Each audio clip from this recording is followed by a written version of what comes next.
Welcome to Sheela's 5 stars kitchen. இன்னைக்கு நம்ம கிச்சனில் என்ன பார்க்க போகிறோம்னா ஸ்வீட் சோமாஸ் எப்படி பண்ண போகிறோம் அப்படின்றதான் பார்க்க போகிறோம். ஸ்வீட் சோமாஸ் எப்படி கிறிஸ்பியாக பண்ண போகிறோம் அப்படிங்கிறத நான் இதில் சொல்லி கொடுக்குறேன். அதனால் இந்த வீடியோவை ஸ்கிப் பண்ணாமல் பாருங்கள் ஃப்ரெண்ட்ஸ். அப்போ தான் உங்களுக்கு இதோட டிப்ஸ் எல்லாம் உங்களுக்கு ஃபுல்லாக தெரியும். Thank you friends. இனிப்பு சோமாஸ் பண்ணுறதுக்கு இப்போ 1/4 கிலோ மைதா எடுத்திருக்கேன். 1/4 கிலோ மைதா தான் இன்றைக்கி உங்களுக்கு செஞ்சு காமிக்கிறதுக்காக எடுத்திருக்கேன். தீபாவளிக்கு செய்கிறவங்க 1/2 கிலோ 1 கிலோன்னு எடுப்பீங்க. இது சாம்பிளுக்காக 1/4 கிலோ எடுத்திருக்கேன். இதுக்கு 1/4 கிலோ மைதாவுக்கு 2 ஸ்பூன் அரிசி மாவு போட்டுக்கிறேன். அதுக்கு மேலே தேவையில்லை. இது ஒரு மொறுமொறுப்பு தன்மையை கொடுக்கும். அதனால் 2 ஸ்பூன் மட்டும் அரிசி மாவு போட்டுக்கிறேன். இதை நீங்கள் 1/2 கிலோன்னா எவ்வளோ போட்டுக்கணும், 1 கிலோ எவ்வளோ போட்டுக்கணும்னு அப்படியே குவான்டிட்டியை அதிகம் பண்ணிக்கணும். அவ்வளோதான். இதுக்கு தேவையான உப்பு போட்டுக்கலாம். ஒரு 1/4 ஸ்பூன் போட்டுக்கிறேன். உப்பு கொஞ்சம் கம்மியாகவே போட்டுக்கோங்க. ஏன்னா ஸ்வீட் சோமாஸ் பண்ணுறதால அதுக்கு கொஞ்சம் உப்பு அந்த மேல் மாவில் கொஞ்சம் கம்மியாக போட்டிங்கன்னா தான் அந்த ஸ்வீட் எடுப்பாக தெரியும். அதனால் ஒரு 1/4 ஸ்பூன் போட்டிருக்கேன். ஒரு 2 ஸ்பூன் எண்ணெய் ஊற்றிக்கிறேன்.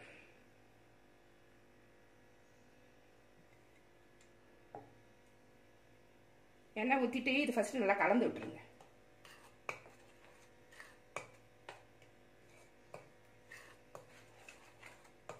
உப்பெல்லாம் அது எல்லா பக்கமும் கலக்கிற மாதிரி பார்த்துக்கோங்க. உப்பு, அரிசி மாவு, எண்ணெய் எல்லாமே ஈவனாக கலக்கிற மாதிரி நல்லா கலந்து வச்சுக்கிட்டிங்கன்னா அப்புறம் தண்ணி ஊற்றும் போது ஈஸியாக கலந்துடும்.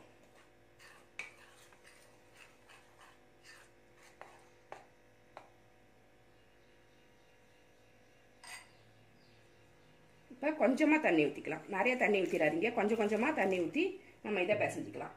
ஃபஸ்ட்டு இந்த மாதிரி ஒரு பிளெண்டர் இருந்துச்சுன்னா பிளெண்டரால் ஃபஸ்ட்டு அடிச்சுக்கோங்க. அப்புறமா நம்ம கொஞ்சம் பிளெண்டரால் அடிச்சுட்டு அப்புறமா நம்ம கையால் பிசைஞ்சிக்கலாம். பிளெண்டர் இல்லை அப்படின்னா மொத்தமாகவே நீங்கள் கையால் பிசைஞ்சிக்கலாம்.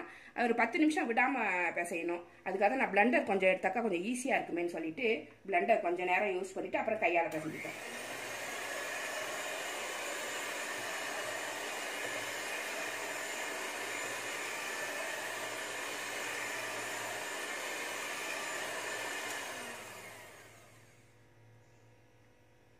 கொஞ்சம் கொஞ்சமாக தண்ணி கலந்துக்கணும்.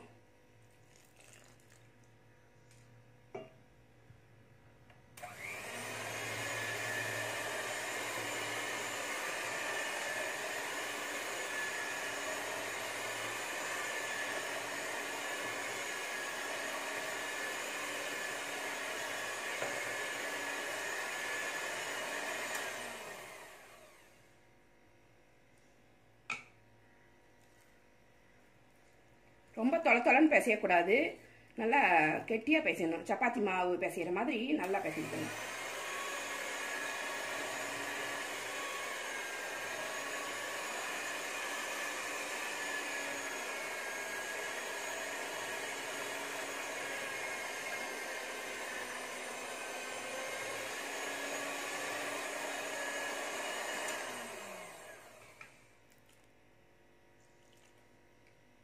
கையில் கொஞ்சம் மாவு எப்பயுமே வச்சுக்கோங்க.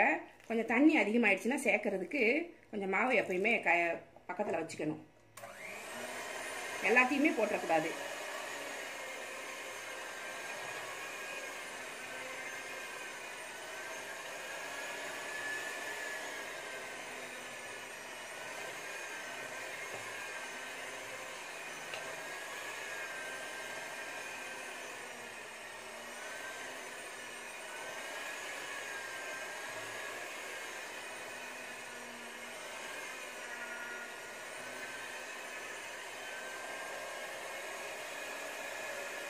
கொஞ்சம் ஈரம் அதிகமாக இருந்துன்னா கொஞ்சமாக மாவு சேர்த்துக்கணும்.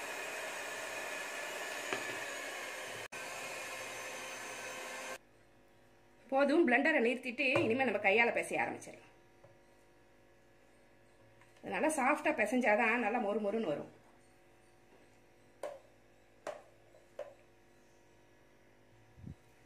மாவு கொஞ்சம் தெளிச்சுக்கோங்க. இனிமேல் பிசைய ஆரம்பிச்சிடலாம்.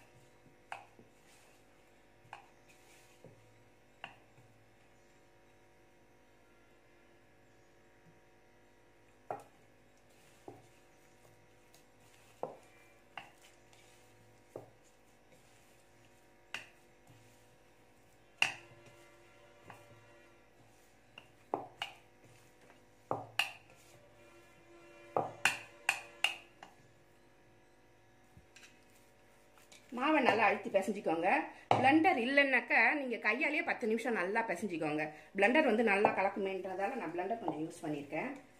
மாவு கொஞ்சம் தண்ணியாக இருந்துச்சுன்னா அப்பப்போ மைதா மாவை தெளித்து பிசைஞ்சிக்கணும். நம்மளுக்கு எவ்வளோ பக்குவம் வேணும் அப்படிங்கிற மாதிரி நம்ம எக்ஸ்ட்ரா மாவை கொஞ்சம் தெளித்து பிசைஞ்சிக்கிறது தப்பு இல்லை.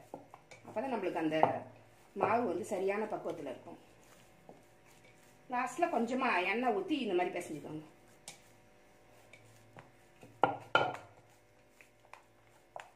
போதும். இது ஒரு 20 நிமிஷம் ஊறணும். இது ஊறிட்டு இருக்கட்டும். நம்ம அதுக்குள்ள நம்ம பூரணம் ரெடி பண்ணிடலாம்.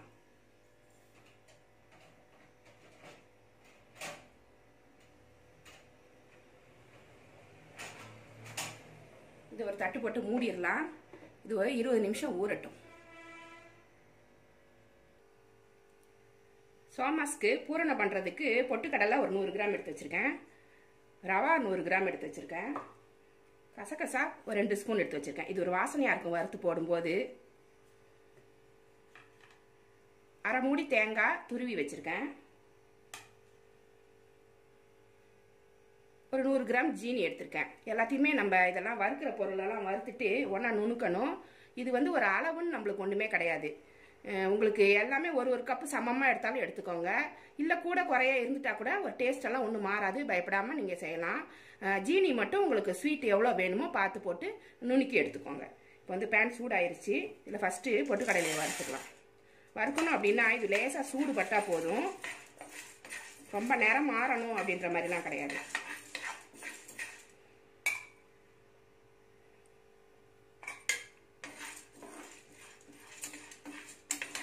பொட்டுக்கல்ல அதிகமாயிட்டாலோ குறைஞ்சிட்டாலோ அது மாதிரி ரவா அதிகமாயிட்டாலோ குறைஞ்சிட்டாலோ டேஸ்டெல்லாம் ஒன்றுமே மாறிடாது. சர்க்கரை தேங்காய்லாம் போடும்போது டேஸ்ட் வந்து சமமாயிடும்.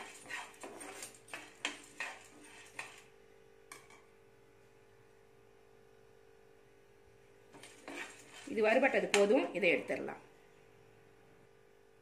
அடுத்தது ரவாவை போட்டுருவோம். எல்லாத்தையுமே வறுத்துட்டு ஒரு தாம்பாளத்தில் போட்டுருங்க. அது ஆறிக்கிட்டு இருக்கும். ரவா நல்லா பொரிஞ்சி வரும். அது வரைக்கும் வறுக்கணும். இந்த பச்சை மணம் மாறிட்டு அந்த பொரிஞ்ச வாசனை வரும். ரவா வறுபட்ட வாசனை வரும்.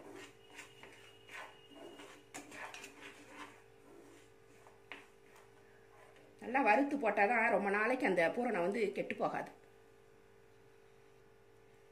ரவா வறுபட்டுருச்சு. இதையும் எடுத்து தாம்பாளத்தில் ஆற வச்சுக்கலாம்.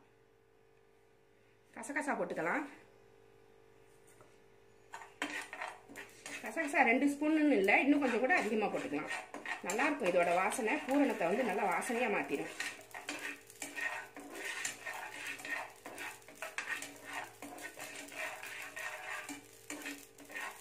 நல்லா பொரிஞ்சிருச்சு. இதையும் எடுத்து கொட்டிக்கலாம். அடுத்தது தேங்காய் போட்டுக்கலாம். தேங்காய் மட்டும் கொஞ்சம் கவனமாக வறுக்கணும். கொஞ்சம் மீடியத்தில் வச்சுட்டு நல்லா அந்த ஈரம் போகணும். ஈரம் போகாமல் நம்ம எடுத்துட்டோம்னா பூரணம் வந்து சீக்கிரமாக கெட்டு போயிடும். ஈரம் சுத்தமாக போயிட்டு உதிராக வரணும். ஈரம் போயிடுச்சுனாலே உதிரி ஆயிடும்.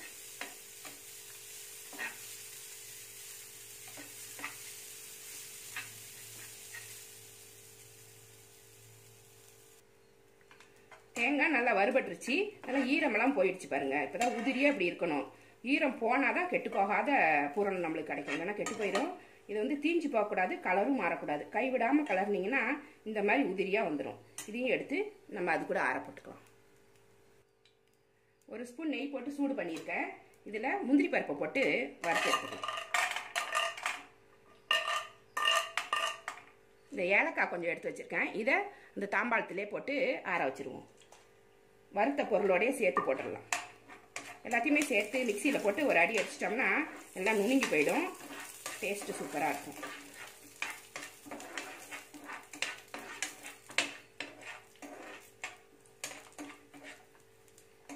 ரொம்ப சரக்க தேவையில்லை. அவ்வளோதான். இதை ஆஃப் பண்ணிடலாம். ஸ்டவ் ஆஃப் பண்ணிவிட்டு இந்த முந்திரி பருப்பையும் எடுத்து அது கூடவே போட்டு ஆற வச்சு இதை நல்லா பொடி பண்ணி எடுத்துகிட்டு வந்துடலாம். தாம்பாளத்தில் நல்லா ஆற வச்சுருக்கேன். இதை ஃபேனில் வச்சு ஆற வச்சு அப்புறமா தான் நம்ம மிக்சியில் போட்டு பொடி பண்ண போகிறோம். இது கூட இந்த ஜீனியையும் கலந்து வச்சிடலாம்.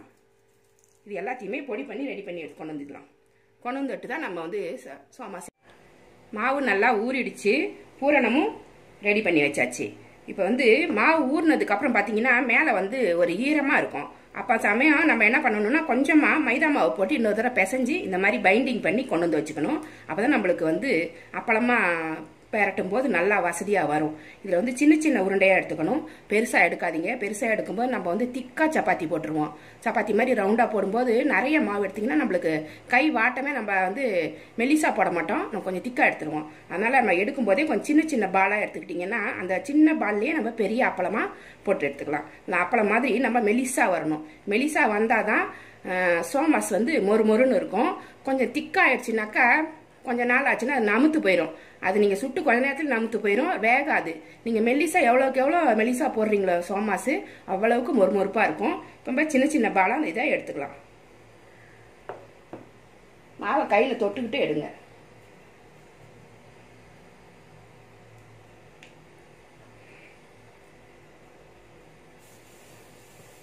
சப்பாத்தி கல்லில் கொஞ்சமாக மாவை தேய்ச்சிக்கோங்க. குழவையிலையும் கொஞ்சம் தேய்ச்சிக்கலாம், அப்பதான் ஒட்டாம இருக்கும்.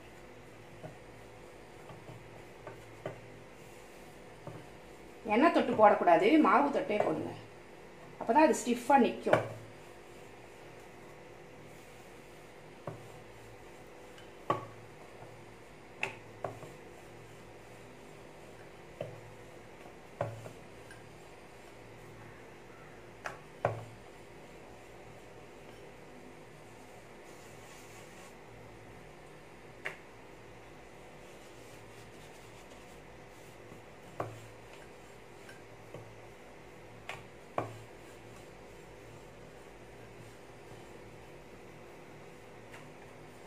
கொஞ்சம் மெதுவாக தான் போடணும், நம்ம அவசரப்பட்டு திக்காக போட்டுறாதீங்க.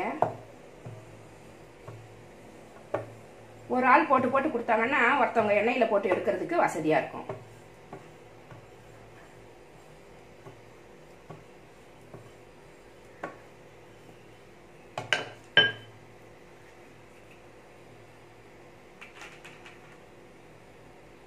நல்லா இந்த திக்னஸ் இருக்கணும் பாருங்க, மெல்லிசா இருக்கு பாருங்க. இந்த மாதிரி மெல்லிசா போட்டுக்கோங்க, அப்பதான் சரியா இருக்கும்.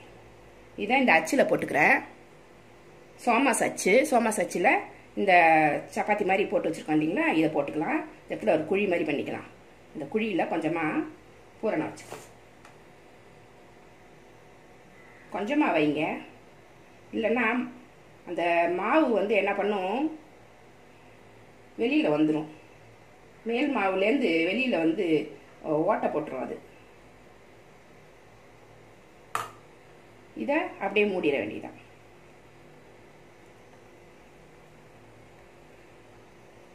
மூடி நல்லா அழுத்தி பிடிச்சிக்கோங்க. ஒரு அழுத்திட்டு அப்புறமா நீங்கள் வந்து இதை கட் பண்ணி எடுத்துக்கோங்க. நல்லா அழுத்தி ஒட்டுனாதான் அது பிரிஞ்சு வராது எண்ணெயில் போடும்போது. இந்த எக்ஸ்ட்ரா மாவெல்லாம் வச்சுக்குங்க, அப்புறம் இன்னொரு தடவை பிசைஞ்சிட்டு அதை போட்டுக்கலாம்.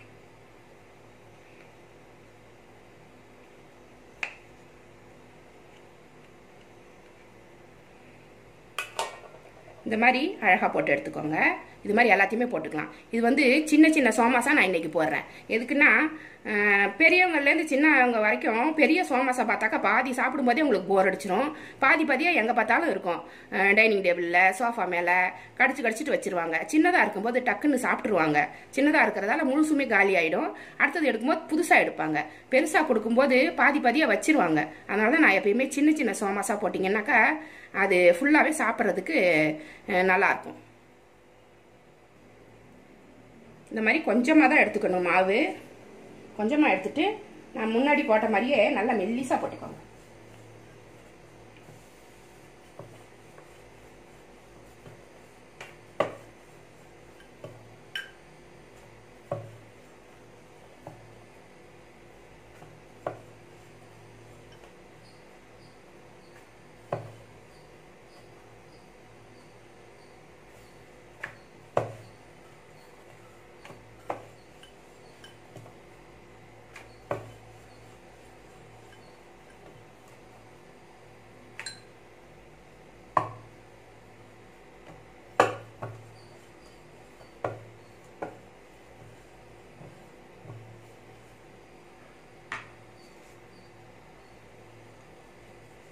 மைதா மாவை கூட இதை தூவிக்கோங்க, ஒட்டாமல் இருக்கும். எண்ணெய் தடவலாம், நான் இன்னைக்கு மைதா மாவு தான் போடுறேன்.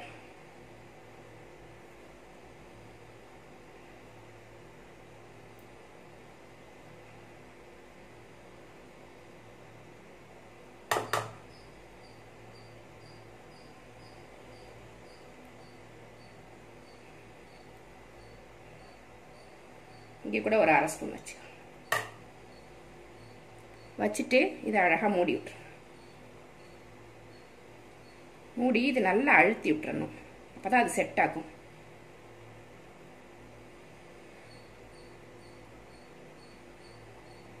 நல்லா அழுத்தி பிடிச்சிட்டு அதுக்கப்புறம் இதை கட் பண்ணி எடுத்துக்கோ.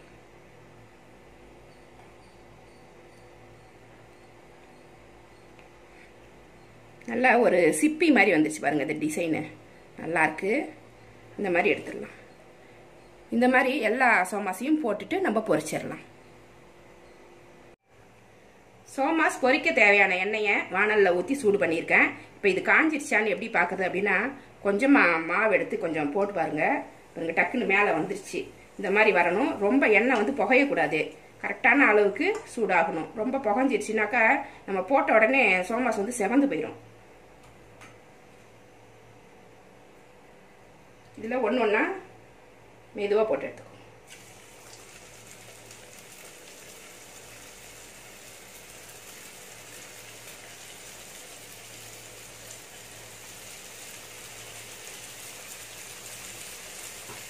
கொஞ்சம் கொஞ்சமாகவே போடுங்க, ஒரு 4, 5 அவ்வளோ போட்டால் போதும். எண்ணெய் காஞ்சோடனே எண்ணெய் வந்து கொஞ்சம் ஸ்டவ்வை மீடியத்தில் வச்சுக்கோங்க, இல்லைன்னா டக்குன்னு செவந்து போயிடும்.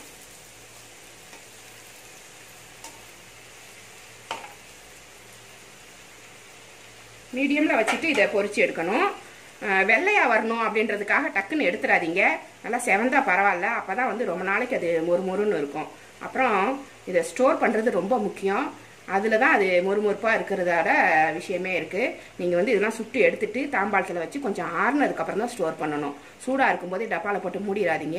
இந்த வேர்வை தண்ணியெல்லாம் அதுக்குள்ளே போயிட்டு அதை நமுத்து போக வச்சிரும். அதனால் கொஞ்சம் ஆறுனதுக்கப்புறம் ஸ்டோர் பண்ணுங்கள். நம்ம எந்த டப்பாவில் ஸ்டோர் பண்ண போகிறோமோ அதுக்கு அடியில் ஒரு நியூஸ் பேப்பர் போட்டுட்டு இதை அழகாக அடுக்கிட்டு மேலே ஒரு நியூஸ் பேப்பர் போட்டு அப்புறமா மூடி போட்டு மூடிடுங்க. சின்ன பசங்கள்லேருந்து பெரியவங்க வரைக்கும் சொல்லிடுங்க, யார் திறந்தாலும் அது மாதிரியே மூடிடுங்க அப்படின்னு சொன்னீங்கன்னா தான் அவங்க அது மாதிரி மூடுவாங்க. அவங்க சாப்பிட்றதுக்கு எடுக்கிறவங்க என்ன பண்ணுவாங்க, அது சரியாக மூடாமையே எடுத்து வச்சிருவாங்க. அதில் கூட அது நமுத்து போயிடும்.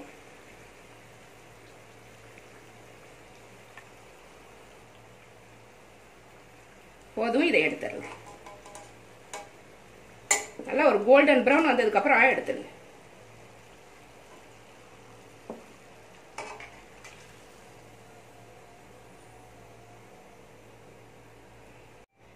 இது மாதிரி எல்லா சோமாசையும் நல்லா பொரிச்சு எடுத்து வச்சுக்கோங்க. என்னோட ஒரே ஒரு ரிக்வெஸ்ட், எண்ணெயில் வேலை செய்யும் போது சுட்டுக்காம செய்யுங்க, வெடி வெடிக்கும் போதும் பார்த்து செஞ்சுக்கோங்க. Happy Deepavali friends.